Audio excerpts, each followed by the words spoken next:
This is capital management system.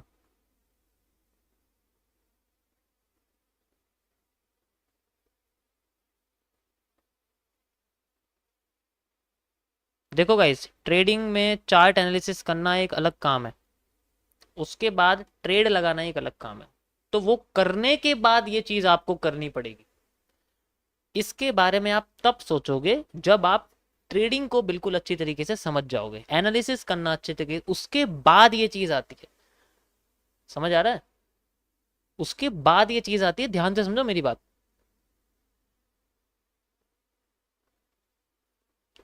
तो ये चीजें जो मनी कैपिटल मैनेजमेंट होता है ये बाद में आता है, ये पहले नहीं आता है। पहले आपको पैसा से पैसा नहीं बनाना, पहले आपको पैसे को साइड में रखना है, पहले समझना है कि बनेगा कैसे। तो ट्रेडिंग सबसे पहले आती है, उसको आपको समझना पड़ेगा होती कैसे। तो ये आफ्टर ट्रेडिंग, आफ्टर एनालिसिस, जब आप एक एनालिस्ट बन जाते हो अच्छी तरीके से, उसके बाद आपको ये यूज करना है। कब? जब आप ट्रेडिंग की दुनिया में आ रहे हो, ये उन लोगों के लिए है। जब आप एनालिस्ट बन गए तो आप किसी इंस्टीट्यूशन के पास जाओ, बात करो उनसे कि भाई मैं एनालिस्ट हूँ, मेरे पास ये डेटा है, मैं ऐसे ऐसे एनालिसिस करता हूँ, आपकी कंपनी में किसी चीज़ की ज़रूरत है मेरे जैसे एनालिस्ट की, मेरे पास ये स्किल्स हैं, आपको मैं दिखा सकता हूँ, ये मेरा डेटा है, ये मेरा डेटा है। आपको वो अच्छी तरीके से जॉब वगैरह अच्छी तरीके से दे देंगे, डिग्री की भी ज़रूरत नहीं पड़ने वाली, क्योंकि जो आपके पास स्किल होगी, जैसे अब मैं हूँ, क्या मुझे कोई इंस्टीट्यूशन जॉब नहीं देगा? जॉब क्या, मुझे घर से बैठ के करना पड़ेगा, जो कि बेस्ट है।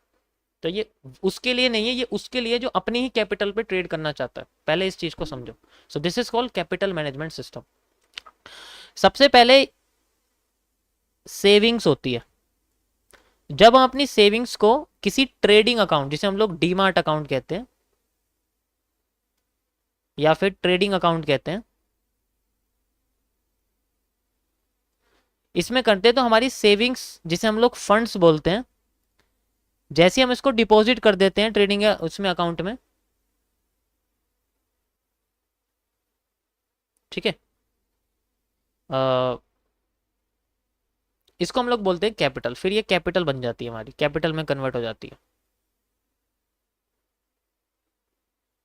ठीक है भाई। अगर आपको मेरे कॉन्सेप्ट पसंद नहीं है तो आप जा सकते हो, ठीक है, हेट फैलाने की ज़रूरत नहीं है, क्योंकि अगर मैंने लाइव में आपको बिठा दिया गूगल मीट पे तो फिर रोते हुए जाओगे।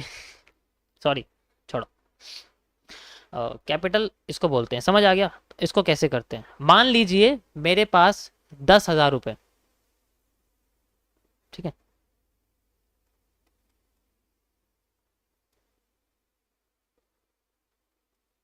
मेरे पास 10,000 रुपये। 10,000 रुपये से मैं कैसे करूंगा? सबसे पहले मैंने डिपॉजिट कर दिया डीमेट अकाउंट में, यानी कि पहले आप समझिए, मेरे पास अभी बैंक में 10,000 रुपये हैं सिर्फ, और मेरे पास ये मेरी सेविंग है। मेरे पास एक उड़ती हुई रील आती है इंस्टाग्राम पर, यूट्यूब पर, और उसमें लिखा रहता है अरे भाई 10,000 से ऑप्शन ट्रेड करके 15,000 बना दिए, क्या बात है, जल्दी से डिपॉजिट कर देता हूँ। लिंक डिस्क्रिप्शन में दे रखी है उस बंदे ने। जैसे ही मैंने डिपॉजिट करे, मुझे नहीं आता कुछ भी, बस मैंने देख लिया ऐसे ऐसे होता है, उसने 4-5 इंडिकेटर बता दिए, 4-5 स्ट्रेटेजी बता दी, 2-4 ईएमए बता दी, चलो जी हम तो बन गए ट्रेडर। ये उन लोगों की मैं बात कर रहा हूँ जो सबसे आखिरी की चीज है उसको सबसे पहले बता दिया। अब ये पैसा ट्रांसफर हो गया डीमैट अकाउंट में, जैसे ही जाएगा, अब ये आपका पैसा नहीं है, अब भूल जाओ, अब ये आपका पैसा नहीं है। अब दिमाग में बैठाना पड़ेगा कि अभी अब आपका पैसा नहीं है, अब तो गया ये, अब ये वापस नहीं आएगा एक बार ट्रेडिंग चालू कर। तो सबसे पहले हमें अपने अंदर, मैं अपने अंदर ये बात करूंगा, मैं आपको सिंपल सी बता रहा हूँ कि भाई पहली बात तो मुझे अपने अंदर ये मानना पड़ेगा कि मेरा पैसा है ही नहीं अगर मैं इसको डीमार्ट में डाल देता हूँ, क्योंकि ये जा भी सकता है, ये बढ़ भी सकता है। ओके, सो अब ये कन्वर्ट हो जाता है मेरा कैपिटल के अंदर। आओ, now I have a capital of 10,000 rupees, पहले ये समझ में आ गया। अब दूसरी चीज, इसको कैसे मैनेज करूंगा मैं? आफ्टर एनालिस्ट का कॉन्सेप्ट है ये। मेरे को ट्रेडिंग अच्छी तरीके से आती है, मैं सीख चुका हूँ, मैं एनालिसिस करना सीख चुका हूँ, और मैं अपना ही पैसा बढ़ाना शुरू कर रहा हूँ। तो मेरे पास 10,000 रुपये है, तो मुझे रिस्क मैनेजमेंट सिस्टम समझना पड़ेगा, विच इज कॉल्ड RMS। पहले मुझे ये पता करना पड़ेगा कि मैं गवाऊंगा कितना मार्केट में। मैं गवाऊंगा अपनी कैपिटल का सिर्फ 2%। उसके बाद मैं करूंगा रिवॉर्ड मैनेजमेंट सिस्टम के ऊपर। जिसको मैं स्मॉल आर MS बोलता हूं, रिवॉर्ड मैनेजमेंट सिस्टम। अब मुझे अपने रिस्क से ज्यादा रिवॉर्ड कमाना पड़ेगा, यानी कि कम से कम 4% से इन्फिनिट तक, कितना भी हो सकता है, 20% भी हो सकता है, 40% भी हो सकता है, एक ट्रेड में 100% भी हो सकता है। ठीक है, ये मैंने समझ लिया। अब मुझे पता है मेरे पास 10,000 रुपए हैं, तो मैं 2% लूंगा, यानी कि मेरे बैलेंस का 200 रुपए मुझे पर ट्रेड में यूज करना है, मैं इससे ज्यादा यूज नहीं कर सकता, ये मेरी थ्रेशोल्ड वैल्यू है, इससे ज्यादा यूज नहीं कर सकता। ठीक है, समझ आया। और रिवॉर्ड 4% तो आप समझ सकते हो कितना कितना भी हो सकता है। So this is the capital when your funds transfer into your demat or trading account, then they are converted into capital, and you have to consider it that you will not withdraw this money when you earn 10K per month। जब आप ये सोच के चलो कि मुझे 10,000 से हर महीने 10,000 मिलेंगे, तो ये आज नहीं हो सकता, ये 2 साल बाद होगा जाके। अभी बताऊंगा 2 साल बाद कैसे होगा। 2% है, 4% आपने अर्न करा। अब आपको अपना सिस्टम पूरा सेट हो चुका है, आपको पता है आपको रिस्क कितना लेना है। यस, अब मुझे पता लग गया मुझे रिस्क कितना लेना है, मैं अपनी बात कर रहा हूँ। 2% मुझे रिस्क लेना है, मुझे रिवॉर्ड पर ट्रेड में 2% से ज़्यादा रखना है, यानी कि मैं प्रॉफिटेबल ट्रेडर बन चुका हूँ। नाउ आई हैव ए 10 से 12% मैं मंथली अर्न करके अपने आप को रोक देता हूँ, ताकि मैं ओवर ट्रेड ना कर सकूँ, अपने आप को कंट्रोल कर सकूँ, इमोशन पे कंट्रोल करूँ ज़्यादा ट्रेड, क्योंकि ये एक प्रोफेशनल ट्रेडर का एवरेज रिवॉर्ड रेशियो होता है, इतना वो अर्न करके छोड़ देता है, इससे ज़्यादा नहीं बन सकता, ये रियलिटी है। इसी तरीके से मैं पहले महीने बनाता हूँ, तो मेरे 10,000 से मुझे प्रॉफिट मिलता है 1,000 रुपये या 1,200 रुपये। अब तुम कहोगे इसमें तो मेरा जो है स्कूटी और बाइक का तेल ही निकल जाएगा, ये कोई प्रॉफिट थोड़ी है। नहीं, ये आज छोटा है, ध्यान देना। ये तभी पॉसिबल है जब आप आफ्टर एनालिस्ट, जब आप अच्छी तरीके से 2 साल अपने आप को प्रैक्टिस करते हो, मानी कि मैं अपने आप को 2 साल प्रैक्टिस करता हूँ, उसके बाद में ये चीज कर रहा हूँ। अब यहाँ से 2 साल और ऐड कर देते हैं। Now we will compound this amount, using a compound interest in calculator. Okay,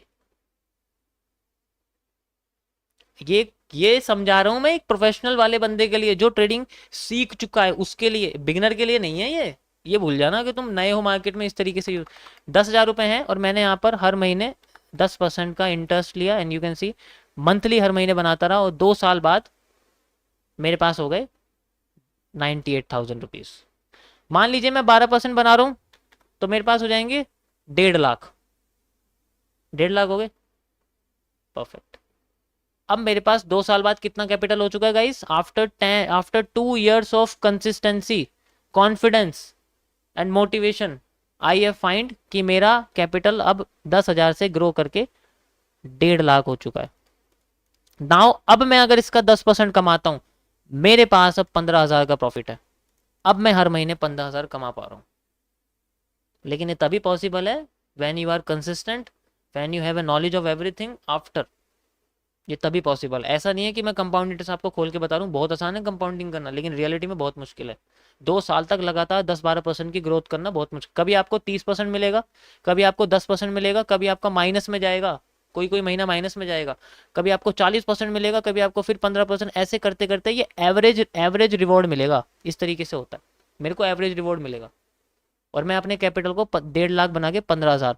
अब यहाँ से 2 साल बाद और कर दूं तो मेरी 1.5 लाख कैपिटल 15 लाख हो जाएगी, और मैं हर महीने इसका 10% यानी कि 1.5 लाख रुपए कमा रहा हूँ। हर महीने में 1.5 लाख रुपए कमा रहा हूँ। This is called reality. ये होता है कैपिटल मैनेजमेंट सिस्टम, इस तरीके से हम इसको यूज करते हैं। समझ आया सबको? जैसे मैंने यहाँ पर 1.5 लाख कर दिया, you can C like this, और फिर बाद में इसको कैलकुलेट कर दिया, यू कैन सी अब मेरे पास ये 22 लाख दिखा रहा है, लेकिन एक्चुअल में 1.5 लाख है, बहुत ज़्यादा है। हर महीने मुझे अब 1.5 लाख मिलते रहेंगे, देख सकते हो। तो इस तरीके से कैपिटल मैनेजमेंट को यूज किया जाता है, अपने अमाउंट को ग्रो करते हैं। समझ आया सबको? ये तभी पॉसिबल है आफ्टर एनालिस्ट। पहले लिख चुका हूं मैं। अगर कोई नया बंदा है तो पहले ये नहीं करना है, पहले समझना है मार्केट को, उसके बाद ये यूज करना है। मैं आपको रियलिटी बता रहा हूं, ये आज की दुनिया ऐसी नहीं है। पहले ही बोलेंगे ये रहा ब्रोकर, डिपॉजिट करो, सीधे ट्रेड करना शुरू कर दो। अबे भाई, सबसे आखिरी की चीज सबसे पहले क्यों बता रहे हो? पहले सिखा तो दो अच्छे से, हमें प्रोफेशनल तो बनाओ, उसके बाद हमें बताओ। और जब हम प्रोफेशनल बन जाएंगे फिर हम ट्रेड ही क्यों करेंगे, फिर हम प्रॉफर्म्स यूज करेंगे, हम अपनी कैपिटल की यूज करें। समझ आया सबको? यस और नो?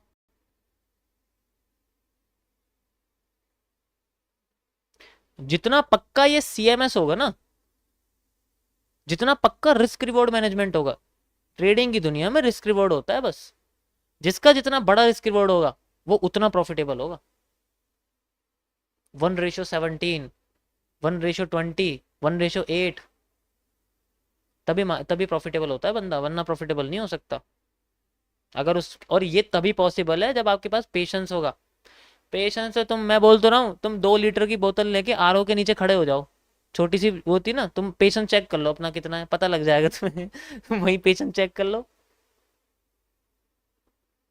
ठीक। 1 मिनट 16 सेकंड लगते हैं पूरी बोतल बनने में, और तुम 16 सेकंड नहीं खड़े हो पाओगे। ठीक। ब्रोकरेज ही लग जाएगा, सब कुछ घंटा आपके पास होगा। देखो वो एक अलग चीज़ है, मैंने उसको इंक्लूड नहीं करा, वो फिर बहुत ज़्यादा डीप हो जाता। So this is called CMS. इसी के अंदर जो टीएमएस होती है, ट्रेड मैनेजमेंट सिस्टम होता है, वो ट्रेडिंग के अंदर आता है कि हम ट्रेड को कैसे मैनेज करते हैं। जैसे ट्रेलिंग स्टॉप लगाना, स्टॉप लॉस ऑर्डर लगाना, स्टॉप बाइंग ऑर्डर लगाना, बाय स्टॉप लगाना, वो सारी चीज़ें ट्रेडिंग टीएमएस के अंदर आती है, ट्रेड मैनेजमेंट सिस्टम के अंदर आती है कि हम कितना लॉट यूज़ करेंगे कितने अमाउंट पे। जैसे मान के चलो मेरे, मैं अपना ना 1,000 रुपये, मेरे मार्केट से 1,000 रुपये जाएंगे, चाहे मेरे को 10 पॉइंट का प्रॉफिट लॉस मिले, चाहे मेरे को 100 पॉइंट का लॉस मिले, जाएंगे 1,000 रुपये। तो इसमें इस तरीके से हम लोग लॉट को एडजस्ट करते हैं। अगर ज़्यादा पॉइंट मिलते हैं तो हम लॉट को कम कर देते हैं, कम पॉइंट मिलते हैं तो लॉट को बढ़ा देते हैं। समझ आया सबको guys?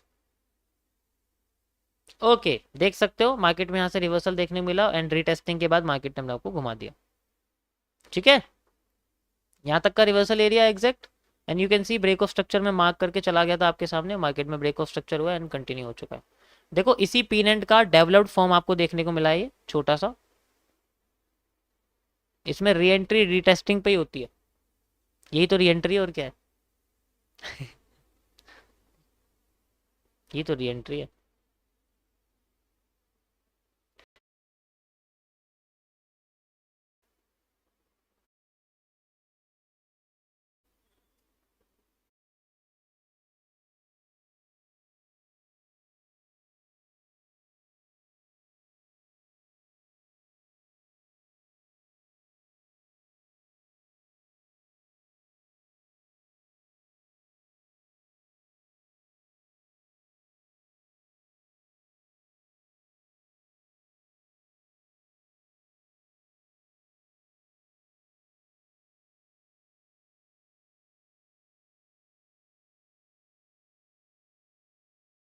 For beginners, it for advance. जिनको मार्केट में हाथी समझ में आ जाते हैं तो वो चींटियों को समझने के